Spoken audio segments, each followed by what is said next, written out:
তাআলার দরবারে লাখ কোটি শুকরিয়া। আমরা স্মারকলিপি প্রদান করার জন্য আশুলিয়া থানায় এসেছিলাম।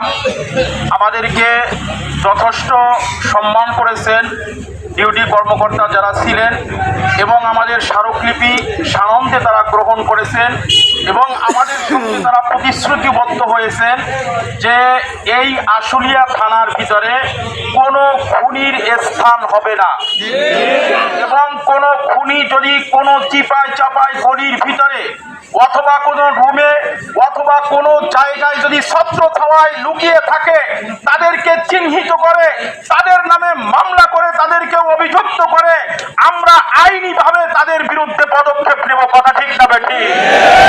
আমরা এই সাদিয়াদিনদেরকে বাংলাদেশে থাকতে দিব না ইনশাআল্লাহ। যদি তারা ভালো হওয়ার এখনো সুযোগ আছে, তারা ষড়যন্ত্র করতেছে, তাদের ষড়যন্ত্রে কোনো কাজ হবে না ইনশাআল্লাহ। আমরা ঐক্যবদ্ধ থাকবো। আমরা ইনশাআল্লাহ শান্ত সুষ্ঠুভাবে আমাদের কার্যক্রমগুলো সামনে ইনশাআল্লাহ পরিচালনা করব ইনশাআল্লাহ। এখন আমাদের সামনে আমাদের আশুলিয়া থানা উলামা পরিষদের সাংগঠনিক সম্পাদক মুফতি হাবিবুল্লাহ আশরাফ একটু কথা বলবেন। সম্মানিত তাওহীদি জনতা, আমরা ছিলাম মসজিদে মসজিদে। আমরা এতক্ষণ আমাদের থাকার দরকার ছিল বেডিং নিয়ে বিভিন্ন মসজিদে দেশের বিভিন্ন প্রান্তরে মানুষের কাছে দিনের দাওয়াত দেওয়ার জন্য মিষ্টি ভাষায় তাওহীদ রিসালাত আখরাতের দাওয়াতে আমাদের ব্যস্ত থাকা দরকার ছিল। কিন্তু আপনারা জানেন যে এটা শুধু বাংলাদেশ নয়, আন্তর্জাতিকভাবে এক ভয়াবহ ষড়যন্ত্রের অংশ হিসেবে দিল্লির ছাদকে ব্যবহার করে এই অত্যন্ত মুখলিস এবং দিনের খাঁটি এই মেহনতকে সারা বিশ্বব্যাপী নষ্ট করার এক চক্রান্ত চলতেছে। এরই ধারাবাহিকতায় গত 18 ডিসেম্বর রাত্র 3টার সময় সারা দিন কাজ করার পরে পরিশ্রান্ত ক্লান্ত শরীর নিয়ে ময়দানে ঘুমিয়ে থাকা নিরীহ তাবলিগি সাথী ভাইদের উপর অত্যন্ত বর্বরোচিত সন্ত্রাসী হামলা করা হয়। ওই হামলায় আমাদের 4 জন ভাই তৎক্ষণাৎ শহীদ হন এবং অগণিত অসংখ্য আহত হন।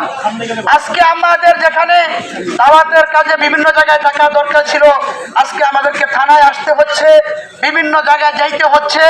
তো আমরা দেখতে চাই যে ইনশাআল্লাহ এবারের মতন সর্বশেষ তারা যে ভুল করছে, এই ভুলের মাধ্যমে বাংলাদেশে তাদের কার্যক্রম স্থায়ীভাবে ইনশাআল্লাহ নিষিদ্ধ করা হবে এবং কোথাও তাদের কোনো কার্যক্রম পরিচালনা করতে দেওয়া যাবে না ইনশাআল্লাহ। আমরা আজকে এখানে আসতে বাধ্য করা হয়েছে, আমরা বাধ্য হয়েছি। তবে একটা কথা পরিষ্কার, আমাদের আগের বক্তারাও বলে গিয়েছেন যে এই দেশে ছাত্র লীগের কোনো জায়গা হবে না। এটা চূড়ান্তভাবে আমরা ঐক্যবদ্ধ হয়েছি, আমরা বদ্ধপরিকর এ ব্যাপারে। এবং আর একটু কথা হলো যে এখানে সাদিয়ানি যারা আছে সারা বাংলাদেশে, এদেরকে যদি আমরা গণনা করি তাহলে আমার মনে হয় শতকরা 2% হবে না। কথা ঠিক না বেঠিক? আমি বলতে চাই সাদিয়ানি গ্রুপের সকলকে আমি একটু সতর্ক করতে চাই যে তোমরা যদি এর পরেও কোনো বাড়াবাড়ি করো তাহলে তোমাদের জায়গা হবে বঙ্গোপসাগর। আর আমরা আজকে এই সমাবেশ স্মারকলিপি সমাবেশ থেকে ঘোষণা করছি, বাংলাদেশ সরকারের প্রধান উপদেষ্টাকে আমরা এই স্মারকলিপির মাধ্যমে জানাইতে চাচ্ছি যে সাদিয়ানিদেরকে বাংলাদেশে অবৈধ এবং বাতিল ঘোষণা করতে হবে। সাদিয়ানিরা যেমন অমুসলিম, সাদিয়ানিরা হলো ফিতনাবাজ।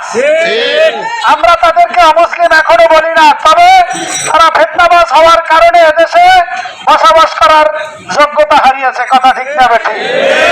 কারণ রাষ্ট্রে যখন কোনো মানুষ ফিতনা করে তখন রাষ্ট্র তাকে আইনের আওতায় আনে। আমরা সভ্য শান্ত জাতি, ওলামায়ে কেরাম সভ্য শান্ততে বিশ্বাসী, আমরা উগ্রপন্থীতে বিশ্বাসী নয়। কাজেই তার একটাই প্রমাণ আজকেও আমরা স্মারকলিপি দিয়ে আমরা কিন্তু ওলামায়ে কেরাম সাধারণ তৌহিদি জনতা আহলে সুন্নাত ওয়াল জামাতের মতদর্শে যারা আছেন এরা সকলে ঐক্যবদ্ধ আছেন এবং যদি বাংলাদেশ সরকার আমাদেরকে কোনো ইঙ্গিত দেয় এদেশে ছাড় বলতে কিছু থাকবে না। কথা ঠিক না ঠিক? সুতরাং আজকে আমি এই বাংলাদেশ আশুলিয়া থানার প্রশাসন ভাইদেরকে এবং আমাদের থানার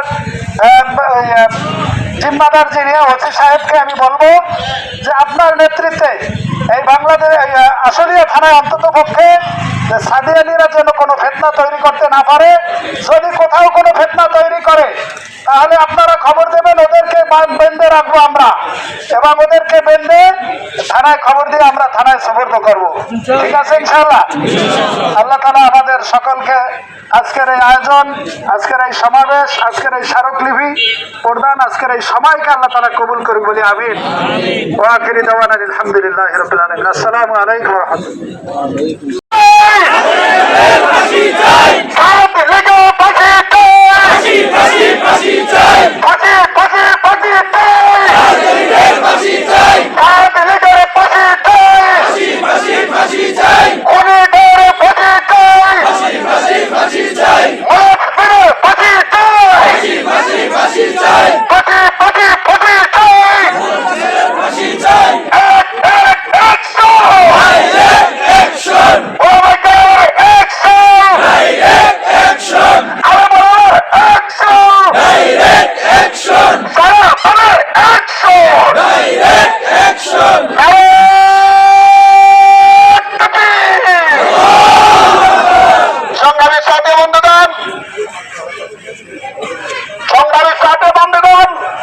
আমরা এই জায়গায় জমাত হয়েছি, আমরা প্রত্যেকেই জানি আমরা শান্তিতে বিশ্বাসী। ঠিক কি ঠিক না? মুসলমান রক্তপাত ঘটায় না, রক্তপাতে বিশ্বাসী নয়। রক্তপাত ঘটায় একমাত্র যারা সন্ত্রাস, গুজরাটের গোসাই নরেন্দ্র মোদী। ঠিক কি ঠিক না? আজকে নরেন্দ্র